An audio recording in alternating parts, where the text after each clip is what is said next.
I'm standing in my living room in Cape Town, holding Hana and Seo-yeon close to my chest. Their small bodies are shaking. My hands are shaking too. Outside, 6 black SUVs block the street. Men in dark suits, guns hidden but visible enough. One man steps forward, Kang Min-seok, the father they've never met, the man I ran from 3 years ago. He looks at me, then at them. His jaw tightens. I thought I left this life behind, I whisper, pulling the girls tighter. I thought if I ran far enough, the Korean Mafia would forget about me. Min-seok's voice cuts through the night, low and sharp. You took my daughters. You stole 3 years from me. I swallow the lump in my throat. I didn't steal anything. I survived. But now, the Mafia has found my children, and nothing will ever be the same. They say every empire is built on blood. Seoul taught me that the hard way. I was 26 when I first stepped into Kang Min-seok's world. A translator. That's all I was supposed to be. My job was simple.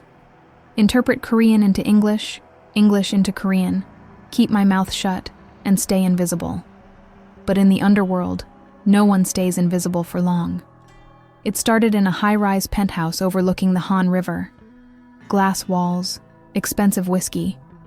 Men in tailored suits discussing money, weapons, and territories, like they were trading stocks. I sat in the corner with my notepad, translating every word. And then I saw him. Kang Min-seok, heir to the Seoul Mafia. 31 years old. Sharp jaw. Cold eyes. A presence that made the room hold its breath. He didn't look at me. Not once. But I felt him. Thandiwe. His voice cut through the chatter. Deep. Controlled. I looked up.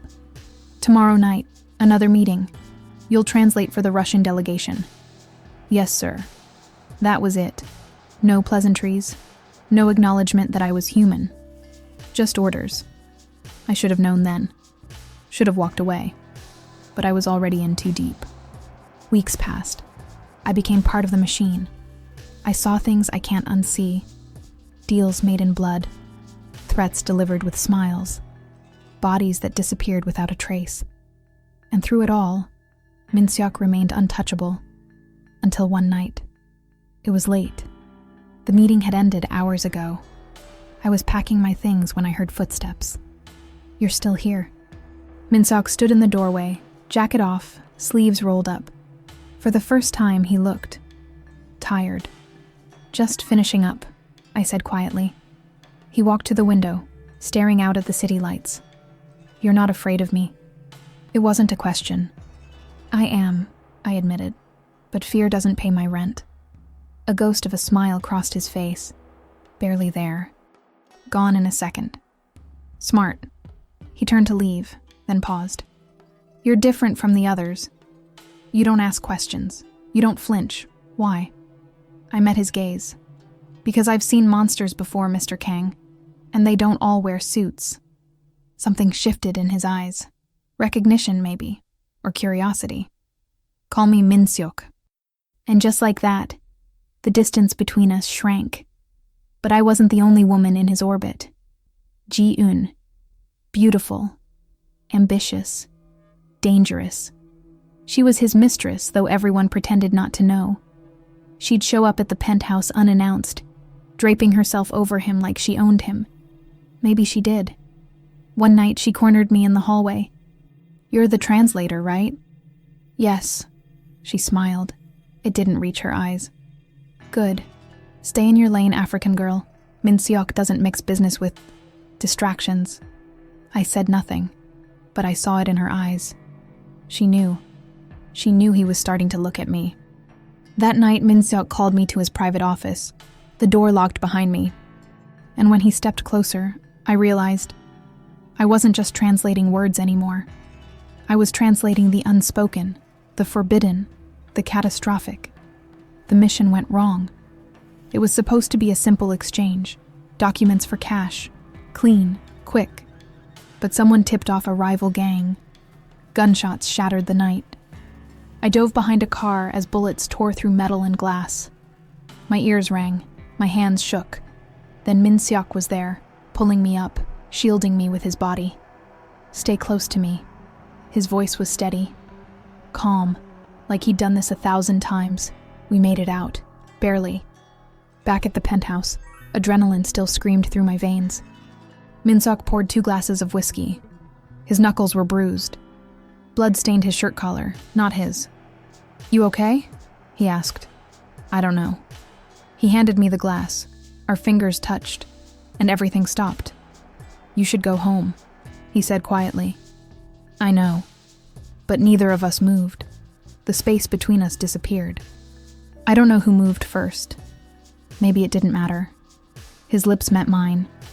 Desperate, reckless, inevitable. Everything I'd been holding back spilled over. His hands in my hair, my breath against his neck. The world outside faded. We crossed the line, and there was no going back. Fade to black. When I woke up, dawn light filtered through the curtains. Min Seok was already awake, sitting on the edge of the bed, his back to me. Silence stretched between us. "This can't happen again," he said finally. My chest tightened. "I know." He turned to look at me, and for a moment, I saw something raw in his eyes. Something almost like regret. "I'm not a good man, Thandiwe. I know that too." He stood, pulling on his shirt. "Ji-eun, I don't want to hear about her." He nodded. "This doesn't change anything. You're still my translator. Nothing more." Liar. But I let him say it, because the truth was too dangerous for both of us. Days passed like walking on broken glass. We pretended nothing happened, maintained distance, kept our masks on. But Ji-eun wasn't stupid. She started watching me closer.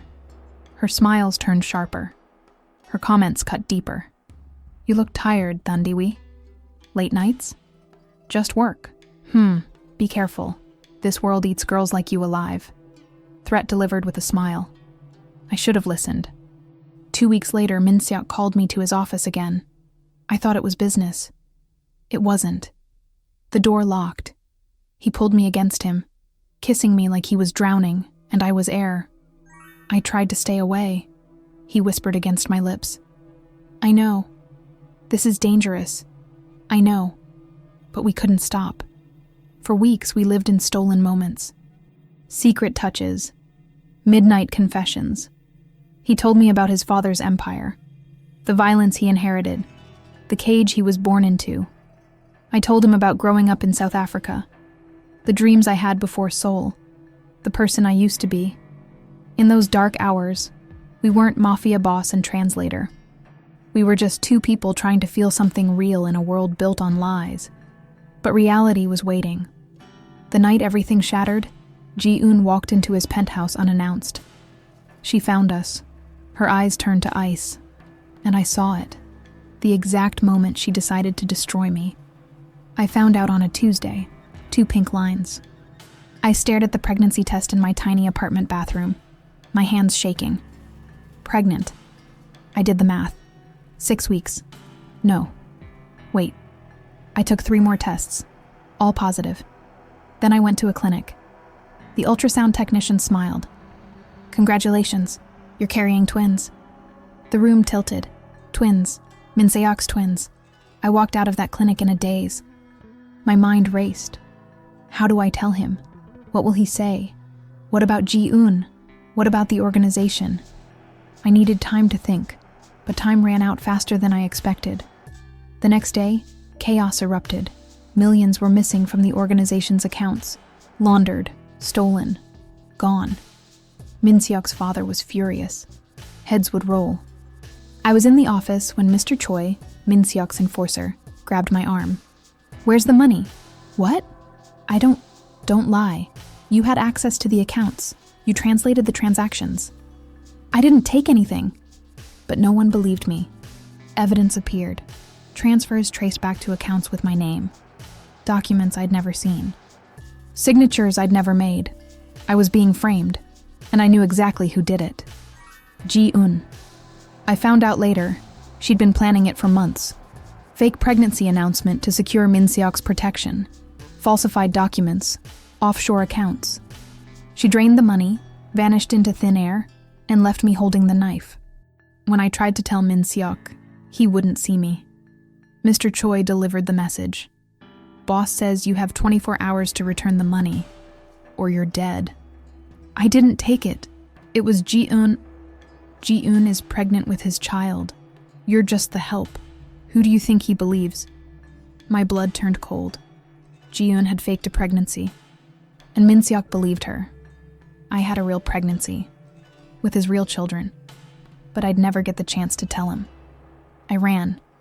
I packed one bag, emptied my savings, bought a one-way ticket to Cape Town. That night, I slipped out of Seoul like a ghost. My phone buzzed endlessly. Threats, warnings, promises of what they'd do if they found me. I turned it off somewhere over the Indian Ocean, and I didn't look back. Cape Town welcomed me with ocean air and sunshine. I rented a small apartment in Observatory, got a job teaching English, started over. 7 months later, I gave birth to Hana and Seo-yeon, 2 perfect little girls with Min Seok's eyes. I held them in the hospital, tears streaming down my face. I'll protect you, I whispered. I'll keep you safe. I promise. And for 3 years, I did. We lived quietly. No social media. No ties to Seoul. No trace. I told myself we were free. I told myself he'd never find us. Chapter 3. Ending hook. But on a rainy Wednesday night, when I opened my front door, 6 black SUVs were parked outside. Men in suits stood in the shadows, and Kang Min Seok stepped into the light, his eyes locking onto mine. Cold, furious, and absolutely certain I'd betrayed him. 3 years in Cape Town gave me something Seoul never could. Peace. Hana and Seo-yeon were my world, my sunrise, my reason to breathe. Every morning, they'd crawl into my bed, giggling and warm. Hana, the bold one, always asking questions. Seo-yeon, quieter, watching everything with those deep, knowing eyes. Min Seok's eyes. I saw him in them every single day. The curve of their faces. The way Hana tilted her head when she was thinking. The way Seo-yeon's smile was small but devastating.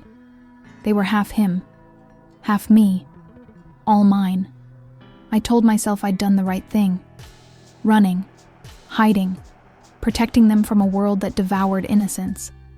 But guilt lived in my chest like a stone. He didn't know. He didn't know he had daughters. And I convinced myself he never would. Until that Wednesday night. It was raining. The kind of rain that turns Cape Town streets into rivers. I just put the girls to bed. Hana fought sleep like always, asking for one more story, one more glass of water.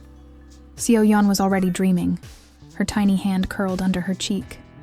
I kissed their foreheads and whispered, I love you. Then I went to make tea.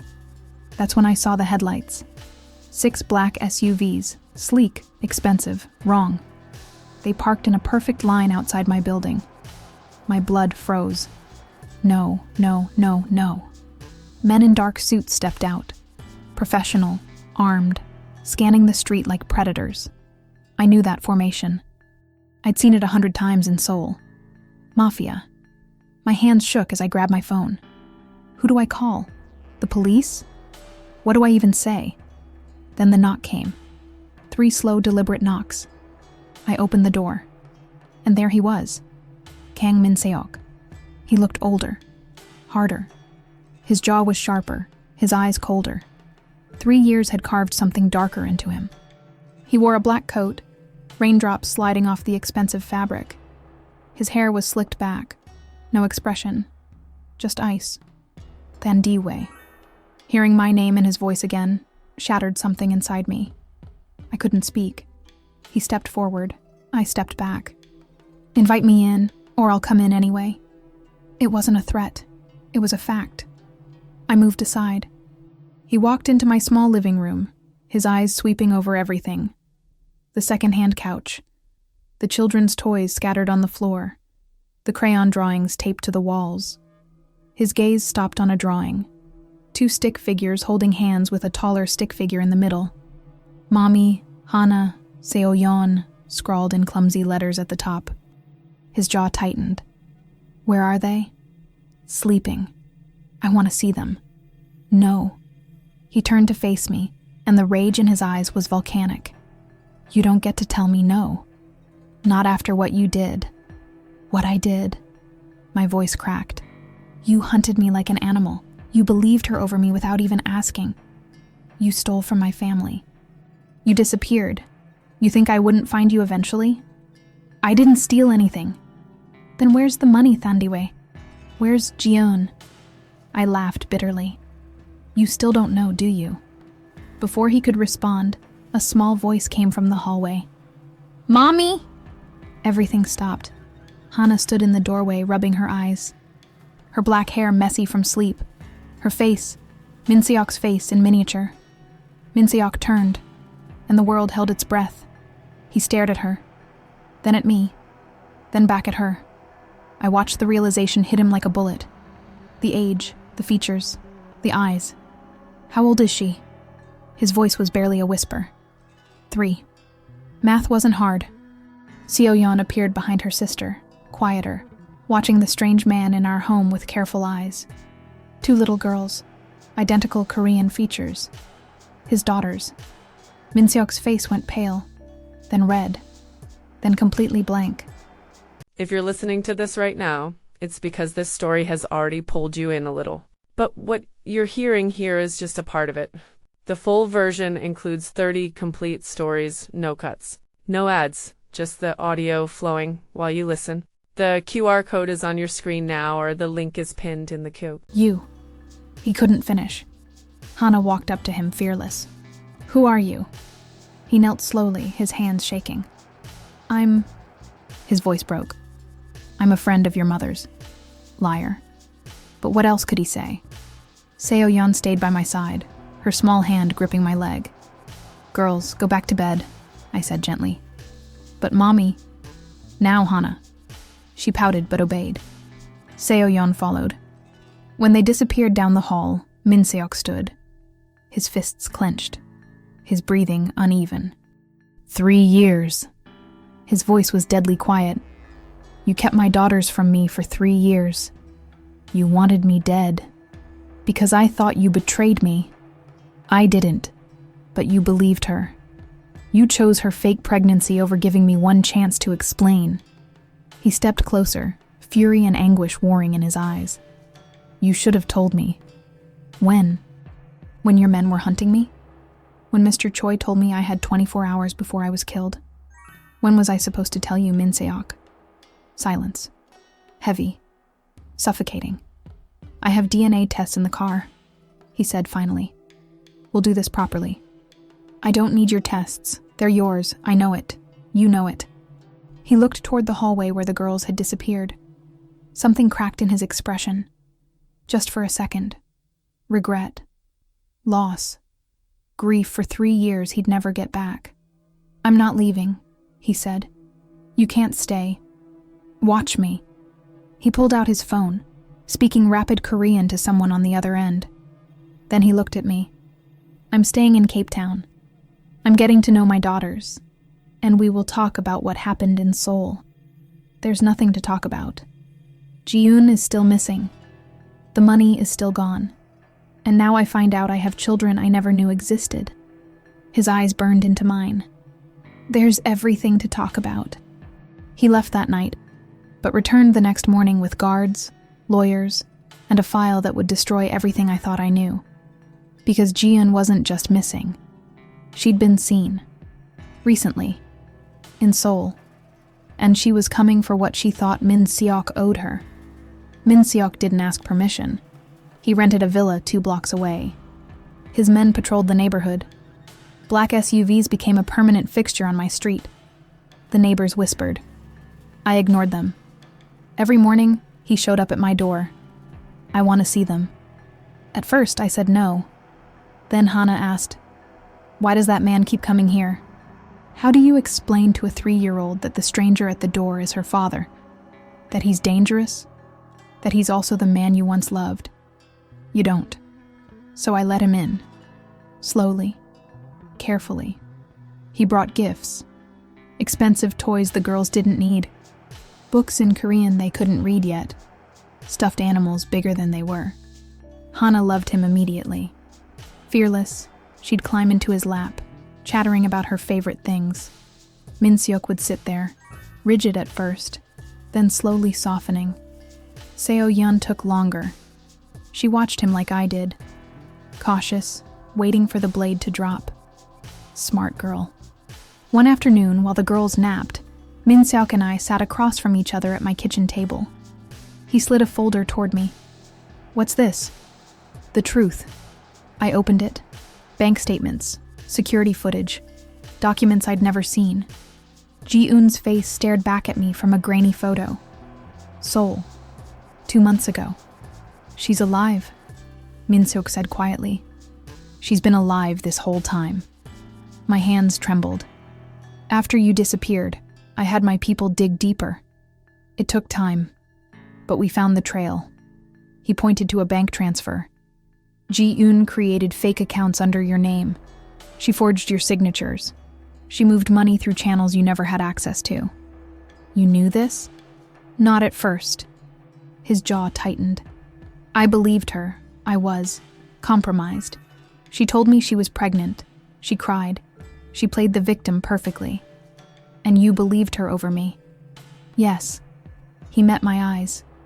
"And I'll regret that for the rest of my life." Silence stretched between us. 6 months after you disappeared, Ji-eun miscarried. Or so she said. His voice turned bitter. Except there was no medical record, no hospital visit, nothing. Because she was never pregnant. No, she wasn't. He showed me another document, a private investigator's report. She's been living in Singapore, spending the money, new identity, plastic surgery. But she got sloppy. Started moving back into circles where my people could track her. "Why are you telling me this?" "Because she knows I found you, and she knows about Hana and Seo-yeon." Ice flooded my veins. "What?" 2 days ago, my security team intercepted a message. Ji-eun hired someone to watch you. The room tilted. "She's planning something," Min-seok continued. "I don't know what, but she's not the type to disappear quietly. She built her life on lies. Now those lies are collapsing. You think she'll come here?" "I know she will." He was right. 3 days later it happened. I was at the park with Hana and Seo-yeon. Min-seok's guards kept their distance, but I felt their eyes. The girls were on the swings, laughing. Then a woman sat down next to me on the bench. Expensive sunglasses, designer clothes. A face I almost didn't recognize. Plastic surgery had changed her features, but the voice was the same. "Hello, Thandiwe." "Ji-eun." My blood turned to ice. "Don't scream. Don't make a scene. Just listen." I looked toward the guards, too far, and Ji-eun had positioned herself perfectly, between me and them. "What do you want?" "What's mine?" She smiled. "Min-seok, the life I built, the money I earned. You stole that money. I took what I deserved. I spent years next to him, playing the perfect woman. And what did I get? Nothing. He never loved me, never claimed me. I was just convenient. So you framed me. You were easy to frame." She tilted her head. "Foreign, expendable. And you made it so simple, falling in love with him like a stupid little girl." Rage burned through me. "You faked a pregnancy. And it worked. For a while." Her smile faded. "Until Min-seok started digging. Until he found you. Until he found them." She looked toward Hana and Seo-yeon. Every muscle in my body tensed. "Beautiful girls," Ji-eun said softly. "Min-seok's daughters, the legitimate heirs everyone will accept. Unlike the bastard I pretended to carry. Stay away from them." "Or what?" She leaned closer. "You're nobody, Thandiwe. A translator who got lucky in bed. But me, I know how this world works. And I know how to take everything from you." She stood. "Enjoy your time with him. It won't last. Men like Min-seok don't choose love. They choose power. And when he's done playing house, he'll go back to Seoul. And you'll be alone again. Just like you deserve." She walked away. I couldn't move. Couldn't breathe. Then Min-seok was there, his hand on my shoulder. I saw her. She threatened my daughters. His eyes went dark. The kind of dark I'd seen in Seoul. The kind that ended lives. She won't touch them, I promise you. That night, Min-seok made a call. And within 48 hours, Ji-eun was dragged back to Seoul in chains. But before she disappeared, she screamed one sentence that echoed in my nightmares. You think you've won? He'll destroy you just like he destroys everything he touches.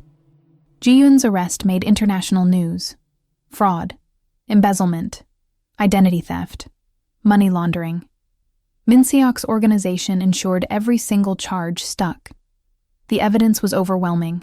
Bank records, forged documents, surveillance footage, witness testimonies from people she'd manipulated along the way. She'd stolen from the wrong people, framed the wrong woman, and now justice was brutal and absolute. The trial lasted 3 weeks. I didn't attend, didn't want to see her face again. But Min-seok went, every single day. When it was over, he came to my apartment, exhausted. 20 years, he said quietly. No parole. I should have felt relief, vindication, victory. Instead, I felt empty. Because Ji-eun's words haunted me. He'll destroy you, just like he destroys everything he touches. Was she right? Was I just setting myself up for another kind of pain? Min-seok stayed in Cape Town. Days turned into weeks. Weeks turned into months. He wasn't the same man I'd known in Seoul. The cold, untouchable Mafia boss had cracks now. Visible humanity bleeding through. With Hana, he was patient. She'd climb all over him, demanding stories, asking 1,000 questions, testing every boundary. He never lost his temper, never dismissed her. Why do you talk funny? She asked once. I'm from Korea. Where's that? Very far away. Oh, why did you leave?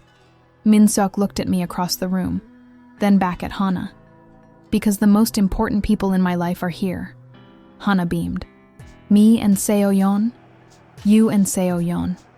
She threw her arms around his neck. I'm glad you came, Daddy. Daddy. The word still shocked him every time. I saw it in his eyes, the disbelief, the gratitude, the overwhelming weight of it. Seo-yeon took longer. She was cautious, observant. She'd watch Min-seok from across the room, studying him like a puzzle she was trying to solve. One afternoon, I found them in the backyard. Seo-yeon was crying. She'd fallen and scraped her knee. Min-seok knelt beside her, his massive frame folding down to her level. Let me see. She hiccuped, showing him the small wound. He pulled a handkerchief from his pocket. Expensive silk, probably worth more than my rent, and gently cleaned the scrape. You're very brave, he said softly. Braver than most grown men I know. It hurts, she whispered. I know, but pain doesn't last forever. I promise. Something about the way he said it, like he was talking about more than just a scraped knee, made my throat tight. Seo-yeon studied his face. Then, slowly, she leaned forward and rested her head against his shoulder. Min-seok went completely still, his eyes closed. His hand came up to cradle the back of her head. And I saw it, the exact moment my daughter decided to trust him. But the Mafia doesn't let go easily. Calls came at all hours, urgent, dangerous. Seoul demanded his attention, territorial disputes, rival organizations pushing boundaries, internal power struggles. His second in command, a man named Park, called weekly. You need to come back. They're questioning your leadership. They think you've gone soft. Let them think what they want.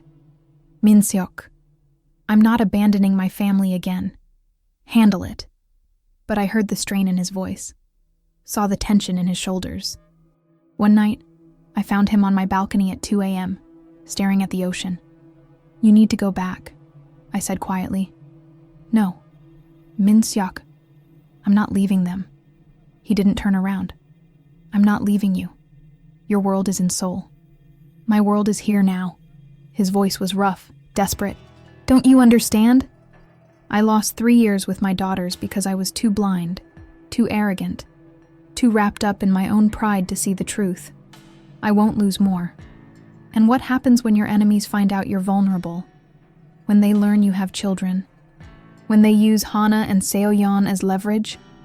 He finally turned to face me. The moonlight carved shadows across his face. Then I'll protect them, the way I should have protected you. You can't protect us from your entire world. Watch me. The intensity in his eyes stole my breath.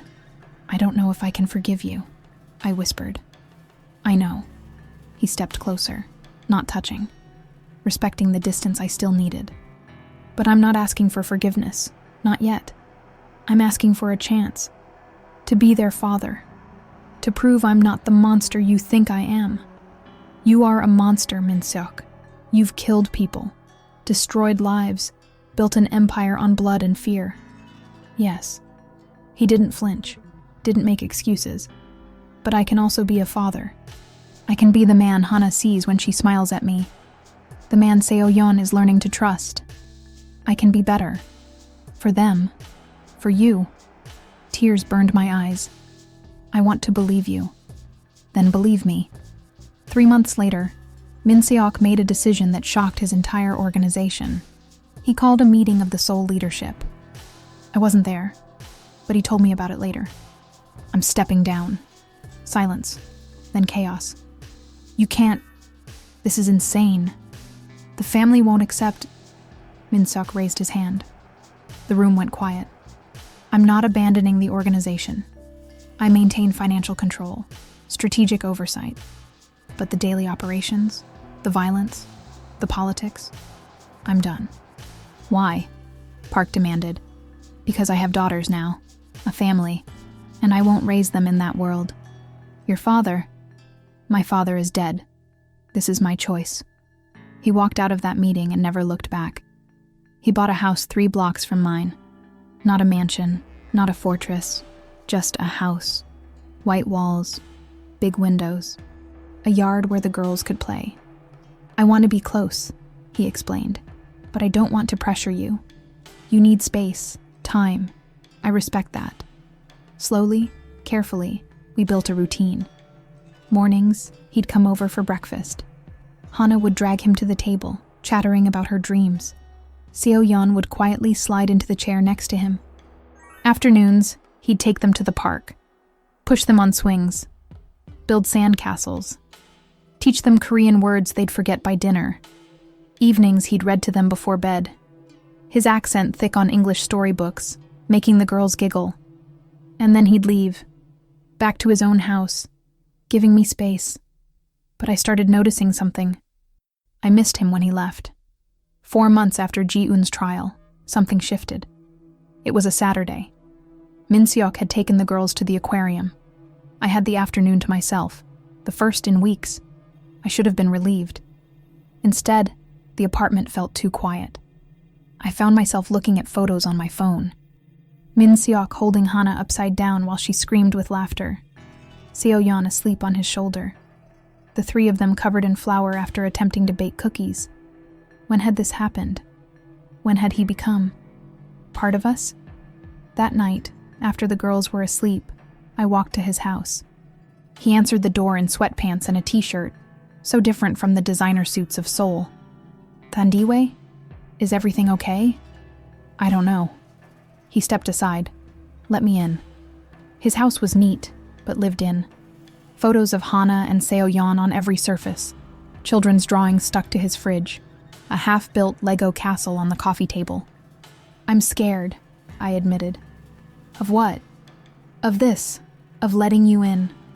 Of believing this is real. Min-seok sat down, gesturing for me to join him. It's real, he said quietly. I know I don't deserve your trust. I know I can't erase what happened. But Thandiwe, I'm not going anywhere. Whether you forgive me tomorrow or 10 years from now, I'm staying.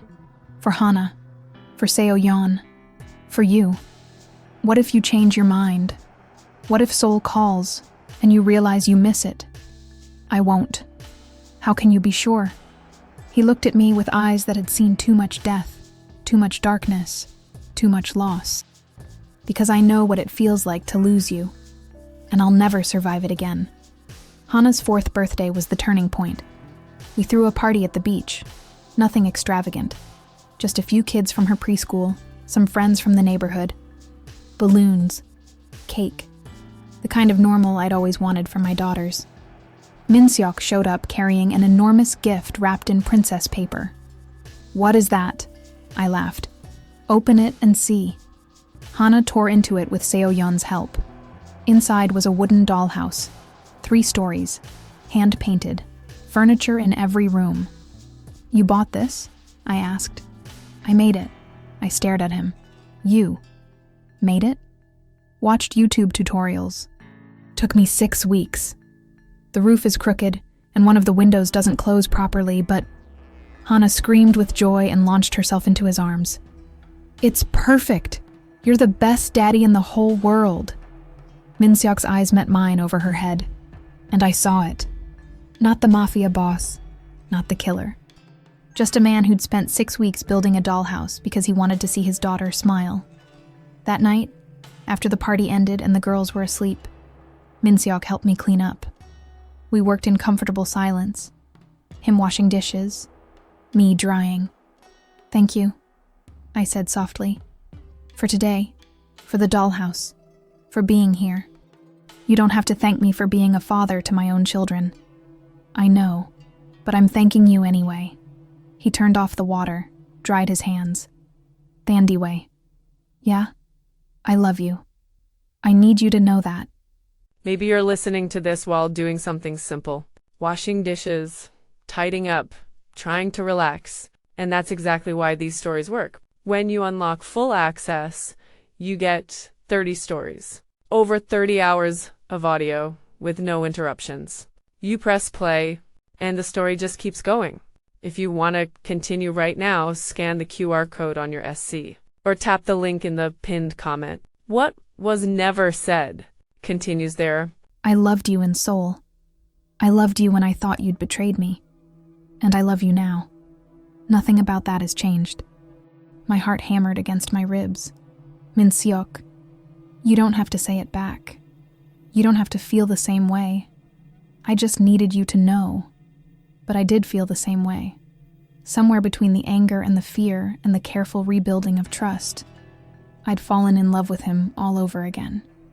"I love you too," I whispered. "And that terrifies me." He smiled. Soft. Real. Me too. 2 months later, Minseok proposed. Not with diamonds or grand gestures. Just the 2 of us on my balcony after putting the girls to bed. The ocean stretched out before us, silver under the moonlight. "Marry me." I turned to stare at him. "What?" "Marry me, Thandiwe. Not because I'm trying to control you. Not because I think it erases the past. But because I want to build the future with you. Officially. Completely. As a family. Minseok, I'm not asking you to forget what happened. I'm not even asking you to forgive everything. I'm just asking you to choose me, the way I'm choosing you. Every single day." Tears spilled down my cheeks. "You really mean that?" "I've never meant anything more in my life." "Yes." His smile could have lit the whole city. "Yes. Yes. I'll marry you." He pulled me into his arms and kissed me like I was oxygen and he'd been drowning for years. We got married 3 months later. A small ceremony on the beach at sunset. Just close friends. No mafia, no empire, no guns or bodyguards. Hana and Seo-yeon were flower girls, matching white dresses, throwing petals everywhere and giggling. Minseok's vows destroyed me. "Thandiwe, I can't undo the past. I can't give you back the fear or the nights you spent running. I can't return the 3 years I missed with our daughters. But I can give you my future. Every day, every choice, every piece of who I am.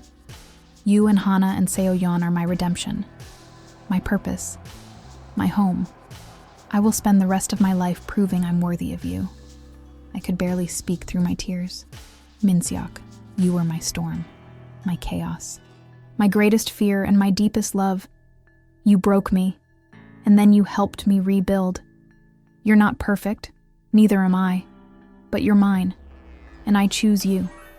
Every single day, for better or worse, for the rest of our lives. We kissed as the sun disappeared into the ocean, and for the first time in 5 years, I felt completely free. We never went back to Seoul. Min-suk managed his remaining business remotely. Occasionally, he traveled for important meetings, but he always came home within 48 hours. To us. To the life we built from ashes and second chances. Hana grew up bold and fearless, asking questions about everything, challenging her father at every turn. She wanted to know about Korea, about his past, about the world he left behind. He answered every question honestly, age-appropriate, but truthful. Seo-yeon became the quiet strength of our family, observant, thoughtful, the one who noticed when someone was sad and knew exactly how to help. They knew who their father was, what he'd been, the darkness he came from. But they also knew who he chose to be. For them. For me.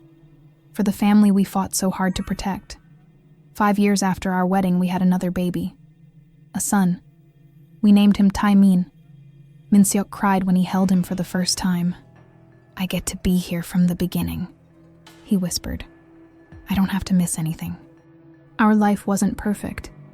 We had arguments, struggles, days when the past crept back in and we had to fight through it together. But it was ours. Love born in blood, tested by betrayal, redeemed by sacrifice, healed by time and choice and the stubborn refusal to give up on each other. I look at my daughters now, 7 years old, so beautiful, so innocent, and I wonder, did I do the right thing running all those years ago? Or did I steal something precious from all of us by keeping the truth hidden for so long?